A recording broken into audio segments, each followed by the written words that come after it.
الشيطان الرجيم بسم الله الرحمن الرحيم وإذ تقول للذي أنعم الله عليه وأنعمت عليه أمسك عليك زوجك واتق الله وتخفي في نفسك ما الله مبديه وتخشى الناس والله أحق أن تخشاه فلما قضى زيد منها وطرا زوجناكها لكي لا يكون على المؤمنين حرج في أزواج أدعيائهم إذا قضوا منهن وطرا وكان أمر الله مفعولا ما كان على النبي من حرج فيما فرض الله له سنة الله في الذين خلوا من قبل وكان أمر الله قدرا مقدورا صدق اللہ العظیم۔ کل بیان ہوا تھا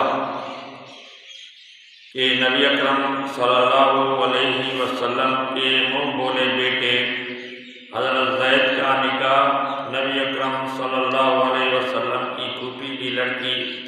حضرت زینب بنت جحش رضی اللہ تعالی عنہا سے ہو گیا تھا۔ وہ اللہ کے حکم کے مطابق ہوا تھا۔ اب زید بن حارثہ آزاد کردہ غلام تھے جو نبی نے اپنا منہ بولا بیٹا بنایا، اور زینب رضی اللہ تعالی عنہا قریشی اور ہاشمی خاندان سے تعلق رکھتی تھی، نبی کی پھوپھی کی لڑکی تھی۔ تو اب اللہ کے حکم سے ان کا نکاح تو ہو گیا۔ اب کچھ وقت چلا لیکن میاں بیوی میں کچھ انبن ہونے لگی۔ جیسے کہ دنیا کا دستور ہے، کہیں مزاج ایک دوسرے سے ملتے ہیں، کہیں نہیں ملتے ہیں۔ تو جو دونوں طرف سمجھدار ہوتے ہیں یا ایک سمجھدار ہوتا ہے جو لچک پیدا کرتا ہے، قصہ چلتا رہتا ہے۔ اگر جب لچک پیدا نہ ہو، سمجھداری نہ ہو، تو پھر شاید کبھی کبھار معاملات بگڑ جاتے ہیں۔ تو حضرت زید نبی اکرم صلی اللہ علیہ وسلم کے پاس آیا، کہنے لگا یا رسول اللہ، میں تو زینب کو طلاق دینا چاہتا ہوں۔ نبی نے فرمایا نہیں، ہرگز یہ کام نہیں کرنا، طلاق نہیں دو، اس کو اپنے پاس نگاہ میں رکھو۔ اگر تھوڑی بہت ناراضگی شاید دور ہو جائے، ختم ہو جائے، جس طرح بڑوں کا کام ہے سمجھا دینا، تو اسی طرح نبی اکرم صلی اللہ علیہ وسلم نے سمجھا دیا۔ لیکن کچھ وقت کے بعد زید نے اس کو طلاق دے دی۔ نبی کے سمجھانے کے باوجود بھی زید نے اس کو طلاق دے دی۔ اب جب زید نے طلاق دے دی تو اس کے بھائی وغیرہ یا خود زینب لوگوں سے انہوں نے شکایت کی، دیکھو ہم تو راضی نہیں تھے، اللہ کے حکم سے ہم نے یہ نکاح کیا،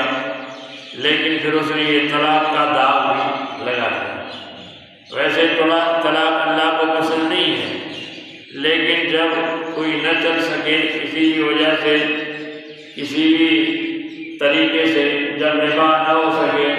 اب بجائے ناراض ہونے کے، بجائے الگ رہنے کے، بجائے لٹکے ہوئے ہونے کے، طلاق کا رستہ بھی ہے۔ تو حضرت زید بن حارثہ نے اپنی بیوی زینب کو طلاق دی۔ جب اس کو طلاق دی تو اللہ رب الجلال نے جب بندے اس کا حکم مانتے ہیں تو اللہ تعالیٰ جو ہے تو ان کا بھی خیال کرتا ہے۔ تو اللہ نے جو ہے تو حضرت زینب کی عزت بڑھانا چاہا۔ حضرت زینب کو جو یہ شکایت تھی کہ پہلے تو میرا نکاح میں نہیں کر رہی تھی، جب ہو گیا تو پھر جواب میں طلاق دے دی۔ اب اللہ نے اس کی عزت افزائی کرنا چاہا تو پھر اللہ نے نبی کو حکم دیا کہ اے نبی، میں نے زینب کا نکاح تیرے ساتھ کر دیا۔ اب جو ہے تو زینب کی عزت افزائی پہلے یہ کہ غلام کے بیٹے سے، غلام سے نکاح کیا، اب جب طلاق ہو گئی پھر اللہ کے نبی 1,24,000 انبیاء کے سردار سے اللہ نے اس کا نکاح کروا دیا اور ازواج مطہرات بن گیا۔ تو مختصر اللہ فرماتے ہیں وَإِذْ تَقُولُ لِلَّذِي أَنْعَمَ اللَّهُ عَلَيْهِ وَأَنْعَمْتَ عَلَيْهِ أَمْسِكْ عَلَيْكَ زَوْجَكَ۔ اے نبی صلی اللہ علیہ وسلم، اس وقت جب آپ اس کو سمجھا رہے تھے اس شخص پر اللہ نے انعام کیا تھا اور آپ نے بھی انعام کیا تھا، یعنی اللہ نے جو انعام کیا اسے مسلمان بنایا اور جو اسے دین کی دولت دی، پھر جو ہے تو آپ نے جو انعام کیا اسے تعلیم و تربیت دی اور اسے آپ نے اپنا بیٹا بنایا، اس کی عزت دی، پھر اپنی پھوپھی کی بیٹی سے اس کا نکاح کروایا، تو اس شخص کو جو اللہ نے بھی اس پر انعامات کیے اور آپ نے بھی اس پر انعام و احسانات کیے، تو اس کو آپ کہہ رہے تھے ہم سے کہا ہے کہ واتق اللہ، اپنی بیوی کو اپنے نکاح میں رکھو، اللہ سے ڈرو، طلاق کی بات نہیں کرو، نہیں دینا ہے۔ وَتُخْفِي فِي نَفْسِكَ مَا اللَّهُ مُبْدِيهِ وَتَخْشَى النَّاسَ، اور تو اپنے دل میں چھپا رہا تھا اس بات کو جو اللہ ظاہر کرنے والا تھا، اور تو لوگوں کے خیال سے خوف کرتا تھا، لوگوں کے اختلاف سے۔ وہ بات یہ تھی کہ کچھ وقت کے بعد، نکاح کے بعد، اللہ نے نبی کو کہا تھا کہ یہ دونوں نہیں بنیں گے، طلاق ہوگی، پھر میرے حکم سے زینب تیرے نکاح میں آئے گی۔ تو فرمایا واللہ حق ان تخشى، اللہ کا زیادہ حق ہوتا ہے کہ اس سے ڈرا جائے۔ فلما قضى زید منها وطرا زوجناها لكي لا يكون على المؤمن حرج، پھر جب زید کا جی اس سے بھر گیا، اس نے اس کو طلاق دی، عدت گزر گئی، تو اب جو ہے تو میں نے اس کا نکاح تیرے ساتھ کر دیا ہے تاکہ مومنوں پر تنگی نہ رہے، منہ بولے بیٹوں کی بیویوں سے جو طلاق شدہ نکاح سے، کیونکہ اصل بیٹا تو ہے نہیں، منہ بولا بیٹا ہے، تو ایک تو رسم کرنا تھا۔ اب عرب کے جاہل کیا کرتے ہیں، جس کو منہ بولا بیٹا بنایا، حقیقی بیٹوں کی طرح اس کے ساتھ برتاؤ کرتے تھے، اور منہ بولا باپ بنایا، حقیقی باپ کی طرح اس کو سمجھتے تھے۔ تو اللہ نے فرمایا منہ بولا الگ ہے، حقیقی الگ ہے، تو فرمایا کہ آپ کا نکاح اس کے ساتھ کر دیا تاکہ منہ بولے بیٹوں کے ساتھ،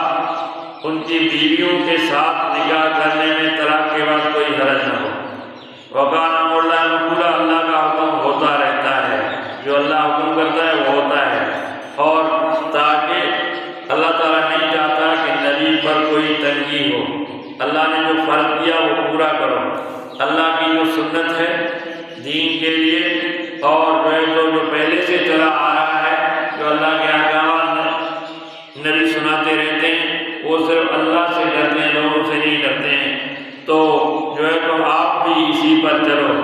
بے شک وہ لوگ جو اللہ کے حکموں کو پہنچاتے ہیں، رسالت پہنچاتے ہیں، اور وہ صرف اللہ سے ڈرتے ہیں اور کسی سے نہیں ڈرتے ہیں، اور قیامت کے دن اللہ حساب کتاب لینے والا ہے۔ جب زینب رضی اللہ تعالی عنہ کے پاس پیغام گیا